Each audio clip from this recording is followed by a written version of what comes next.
15 series కనుక మనకు వచ్చినట్టయితే నెక్స్ట్ ఆల్ఫా న్యూమరిక్ సిరీస్కి వెళ్దాం. 15కి వెళ్దాం. So 2 series will be given for you.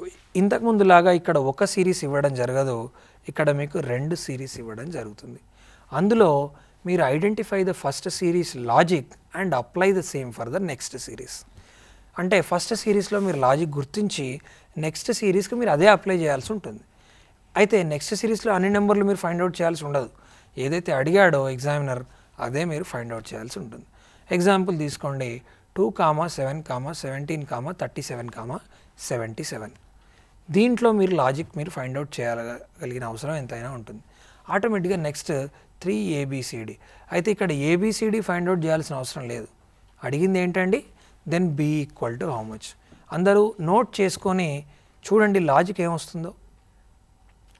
2, 7, 17, 37, 77. చెప్పగలుగుతున్నారా?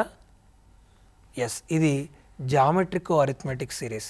+2 × 3 sorry +2 2 + 2 sorry 2 × 2 + 3 అంటే 2 × 2 4 + 3 7, 7 × 2 14 + 3 17, 17 × 2 34 + 3 37, 37 × 2 30 అలాగే మనం ఫైండ్ అవుట్ చేయడం జరుగుతుంది. సో ఎగ్జాంపుల్ కనుక చూసినట్టయితే లాజిక్ × 2 + 3 అంటే ఆబ్వియస్గా నెక్స్ట్ దాంట్లో ఏమొస్తుందంటే 3 ABCD అంటే B వాల్యూ అడిగాడు.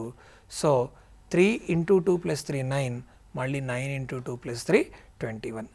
ఈ సిరీస్ని మనం ఆల్ఫా న్యూమరిక్ సిరీస్గా పిలవడం జరుగుతుంది.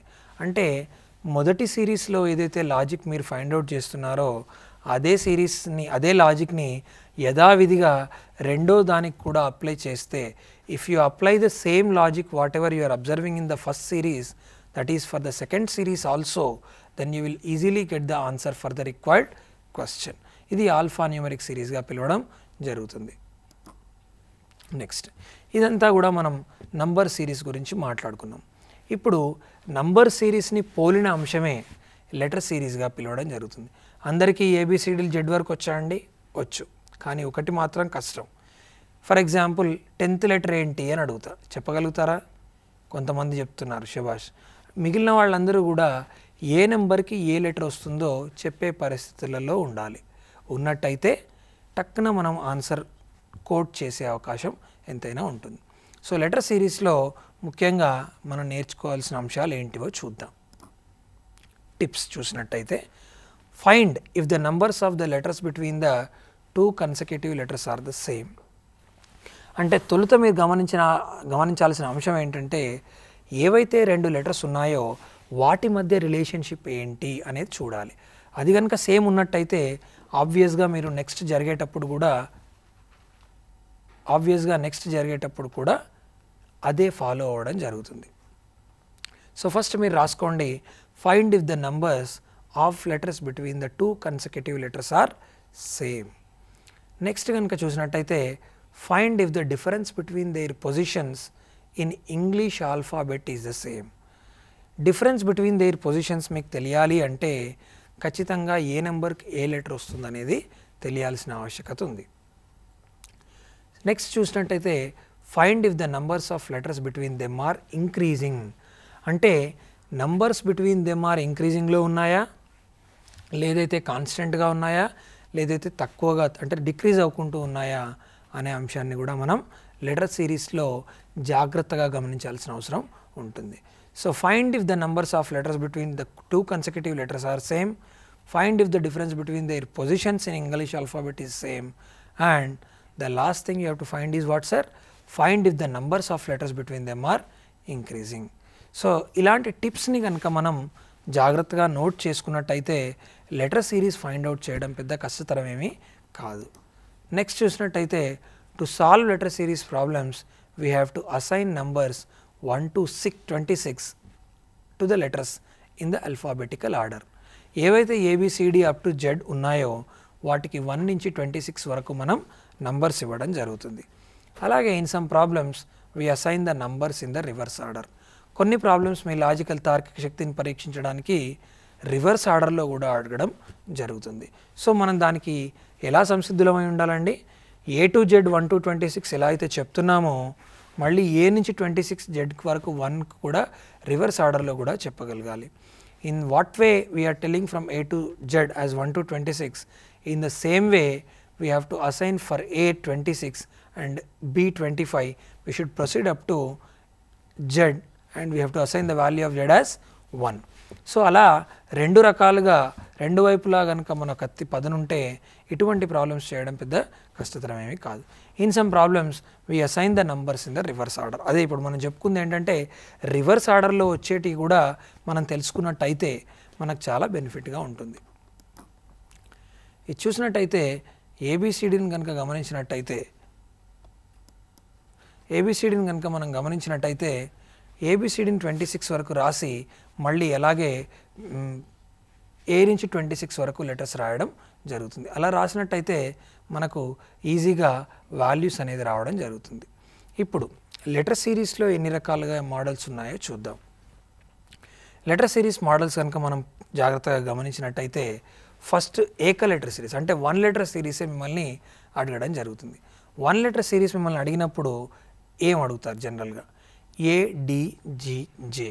ఇప్పుడు చూడండి, మనకు ఏ వాల్యూ ఎంతో తెలియదు, బి వాల్యూ ఎంతో తెలియదు. ఇట్లాంటి వాటిలో నెక్స్ట్ నెంబర్ చాలా కష్టం అవుతుంది. ఏ వాల్యూ ఎంత అండి చూసుకోండి. డి వాల్యూ 4, ఏ వాల్యూ 1. ఏ జెడ్ వాల్యూస్ మనం ఈజీగా చెప్పగలుగుతాం, కానీ మిగిలిన వాల్యూస్కి వచ్చినప్పుడే ప్రాబ్లం విల్ బి అరైజింగ్. అక్కడ ఏబిసిడిని ఇట్లా వేళ్ల మీద లెక్క పెట్టుకుంటుంటే నడవదు. ఓకేనండి. In the given series the next term is shifted forward by 3 places. అంటే చూడండి, ఏబిసి మధ్యలో 2 ప్లేస్లు స్కిప్ అయి 3rd ప్లేస్కి వస్తుంది. అలాగే డిఈఎఫ్ నెక్స్ట్ జి, జి తర్వాత H I, next value will be J. So in the given series the next term is shifted forward by 3 in the alphabetical order. So the next term is J తర్వాత K L skip చేయండి, ఆబ్వియస్గా వచ్చే value ఏంటండి? ఎం. అంటే 1 letter series అడిగినప్పుడు చాలా easy అండి find out చేయడం.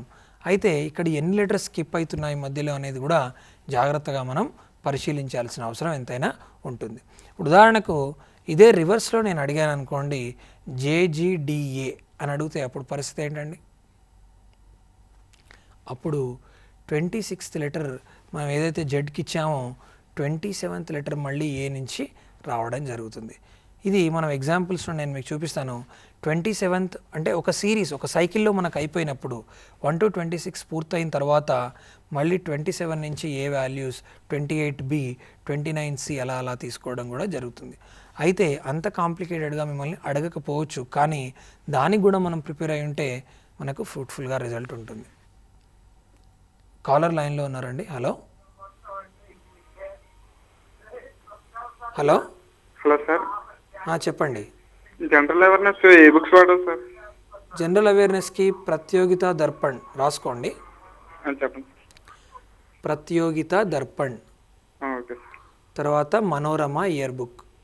Okay sir. అయితే మనోరమ ఇయర్ బుక్ చాలా లావుగా ఉండి మిమ్మల్ని భయపెడుతుంది.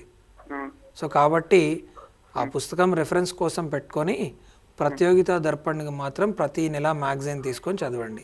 జనరల్ అవేర్నెస్ ఎప్పుడు కూడా గత వారం అంటే గడిచిన 6-7 నెలల వర్తమాన వ్యవహారాలు మాత్రమే అడుగుతాడు. So will be asking only the current affairs from the last 6 months. కాబట్టి ఆ మ్యాగజైన్స్ తీసుకొని పెట్టుకోండి. ఓకేనండి, చెప్పండి.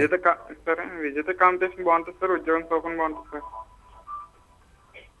రెండు బాగానే ఉంటాయి, కాకపోతే వాళ్ళ మీద నాకేమీ కోపం లేదు, కానీ దాంట్లో కొన్ని మిస్టేక్స్ ఉన్నాయి. ఆ మిస్టేక్స్ని చూసుకొని చేసుకుంటే బాగుంటుంది.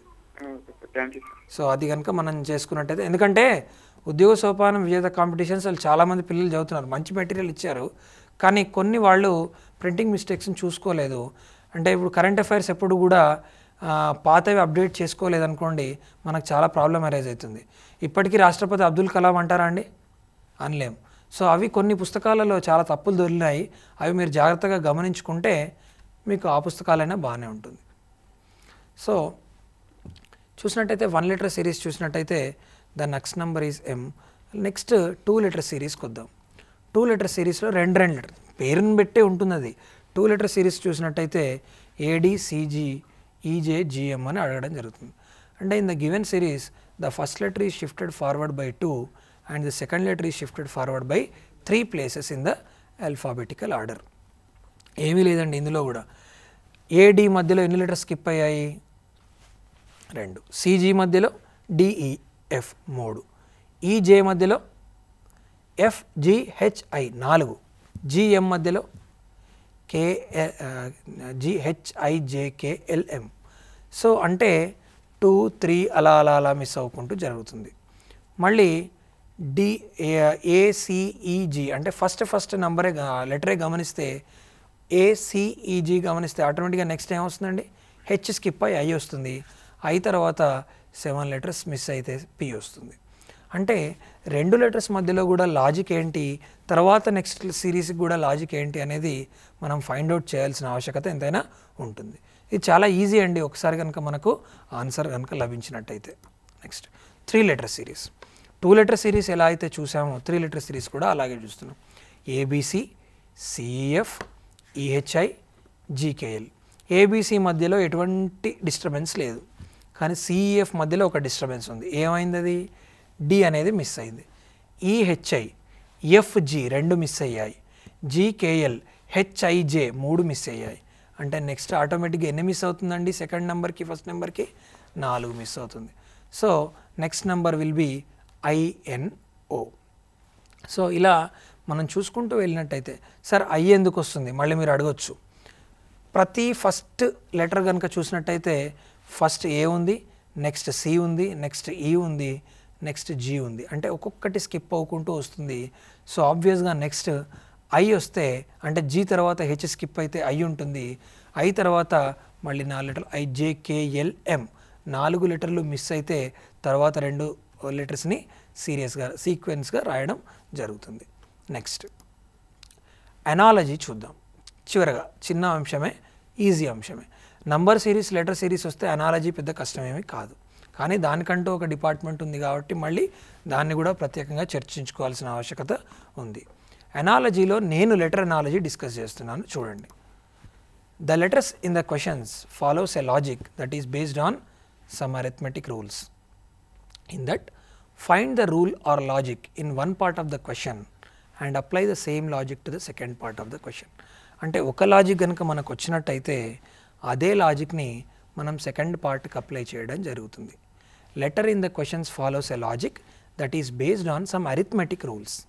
అలాగే ఆ రూల్ని కానీ ఆ లాజిక్ని కానీ అదే సెకండ్ పార్ట్కి కూడా మనం అప్లై చేసినట్టయితే అనాలజీ అంటాం. Analogy is nothing but similarity. గుర్తుంచుకోండి. ఎగ్జాంపుల్ చూస్తే A F E K M S. In the given analogy in the first ratio అంటే analogy, the first and second letters are shifted forward by 5 in the alphabetical order to get the second term of the first ratio. ఏ తర్వాత K F రావాలంటే ఎన్ అండి, B C D E. ఈ తర్వాత కే రావాలంటే ఎఫ్జిహెచ్ఐ జే. మళ్ళీ ఎం తర్వాత yes రావాలంటే ఎన్ఓపిక్యూఆర్.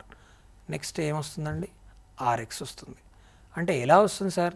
ఏ టు ఈకి రిలేషన్ చూడాలి, మళ్ళీ ఎంకు నెక్స్ట్ వచ్చే నెంబర్కి కూడా అదే రిలేషన్ అప్లై చేయాల్సి ఉంటుంది. సో అందరు రాసుకుంటున్నారు అనుకుంటున్నాను.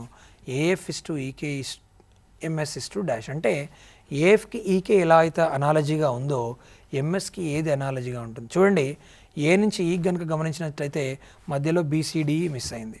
ఎం నుంచి ఆర్కి గమనిస్తే ఎన్ఓపిక్యూ 4 మిస్ అవుతే ఆర్ఎక్స్గా రావడం జరుగుతుంది. సో ఇది మనకు అనాలజీలో ఫస్ట్ మోడల్. సో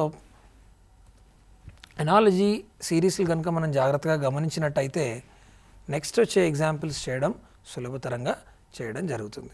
సో రాబోయే సెషన్లో మనం examples of these particular 3 things చూద్దాం. కొన్ని ఎగ్జాంపుల్స్ వెరైటీస్ చేసి చూద్దాం. Okay, all the best. ఇవన్నీ కూడా ఈ రూల్స్ అన్ని మీరు ఇంతలో రాసుకొని సంసిద్ధులై ఉంటే నెక్స్ట్ సిరీస్ చేయడం పెద్ద కష్టమేమీ కాదు. Okay, all the best children. Come to the next session. Okay.